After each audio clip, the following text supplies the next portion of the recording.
आप सभी को मेरा ओम प्रणाम। गीतोपनिषद बाय डॉक्टर श्रीकांत गुप्ते, इस यूट्यूब चैनल में मैं डॉक्टर श्रीकांत गुप्ते आप सभी का हार्दिक स्वागत करता हूं। पिछले भाग में हमने देखा कि सामने खड़ी हुई कुरु सेना में अर्जुन ने अपने पितामह, अपने गुरु, अपने बंधु, अपने बंधुओं के पुत्र, अपने मामा, अपने चाचा, अपने शालक, इन सभी को देखा और ऐसे कई राजाओं को और ऐसे कई सैनिकों को देखा कि जिनके साथ पांडवों का कोई वैर नहीं था। इन सब तो देखते हुए आगे आगे भगवान श्री कृष्ण से अर्जुन क्या कहते हैं ये हम देखेंगे। आज हम श्रीमद् भगवद गीता के पहला अध्याय अर्जुन विषाद योग के 28 से लेके 33 तक के श्लोकों का विवरण करेंगे। अर्जुन भगवान श्री कृष्ण से कहते हैं, हे केशव, सामने खड़ी हुई इस सेना में जो सैनिक है, जो युद्ध करने के हेतु यहाँ जमा हुए हैं, उनको देखकर मेरी परिस्थिति कुछ ऐसी हो गई है।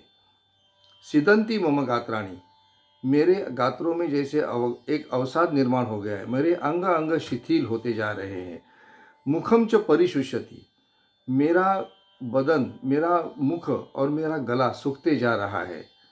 वेपतुष्य शरीर में, मेरे शरीर में एक कंप सा निर्माण हो गया है और रोम हर्षश्च जायते, मेरे अंगों में, मेरे पूरे अंग पर रोमांच खड़े हो गए हैं, रोंगटे खड़े हो गए हैं। गांडीवम स्रंसते हस्तात्, मेरे हाथ से मेरा प्रिय गांडीव धनुष्य अब जैसे कि अब गिर जाएगा। त्वक चैव परिदह्यते, मेरे शरीर में ऐसी ऊष्मा पैदा निर्माण हो गई है कि मेरी त्वचा जैसे जलने लगी है। न च शक्नोमि अवस्थातुम, मैं ठीक से खड़ा भी नहीं रह सकता हूँ। और भ्रमति इव च मे मनः, मेरा मन भ्रमित हो गया है।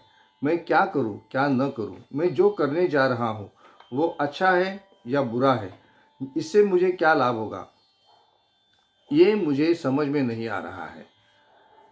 आगे अर्जुन कहते हैं, निमित्तानि च पश्यामि विपरीतानि केशव, हे भगवान, हे केशव, मुझे लक्षण अच्छे नहीं दिखाई दे रहे हैं। जो कुछ होने जा रहा है वो शायद अच्छा नहीं होने जा रहा है। इस युद्ध का जो अंतिम परिणाम होगा वो अच्छा नहीं होगा, ऐसा मेरा मन आपसे मुझसे कहने लगा है।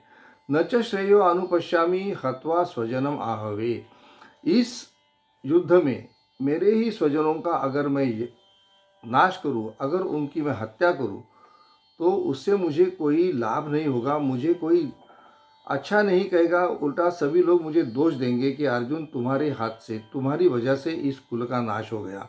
तो ये कुल का नाश होने का जो अश्रेय है, जो अपश्रेय है, वो मुझे मिलेगा, मेरा कोई अच्छा नहीं कहेगा। इस तरह से अर्जुन कृष्ण से कहते हैं और आगे कहते हैं कि न कांक्षे विजयम कृष्ण, हे भगवान, हे कृष्ण, हे केशव, हे अच्युत, हे माधव, मुझे कोई विजय नहीं चाहिए। इस युद्ध में मुझे विजय नहीं चाहिए। न राज्यम सुखानी च, मुझे कोई राज्य नहीं चाहिए और उस राज्य का सुखो वो भोग लेने की मेरी बिल्कुल इच्छा नहीं है। किम नो राज्य न गोविंद, किम भोगे जीवित न वा, इस राज्य को लेकर मैं क्या करूं जिसमें मेरे स्वजन मेरे साथ नहीं रहेंगे।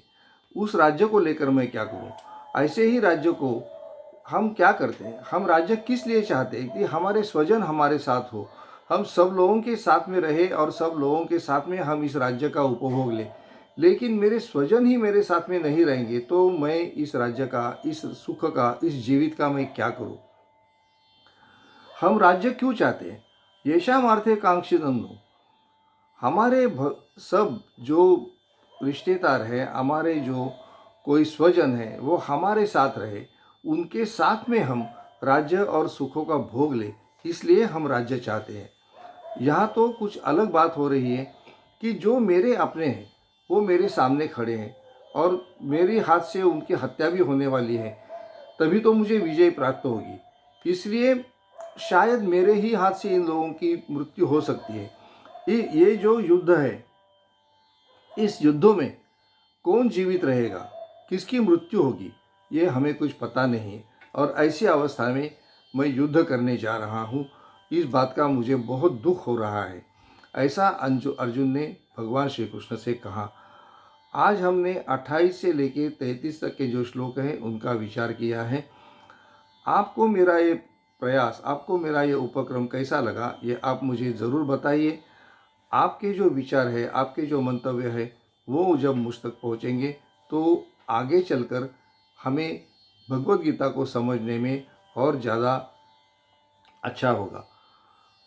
गीतोपनिषद बाय डॉक्टर श्रीकांत गुप्ते इस यूट्यूब चैनल को आप ज़रूर सब्सक्राइब करिए, लाइक, शेयर और सब्सक्राइब करिए। आप सभी को मेरा जय श्री कृष्ण।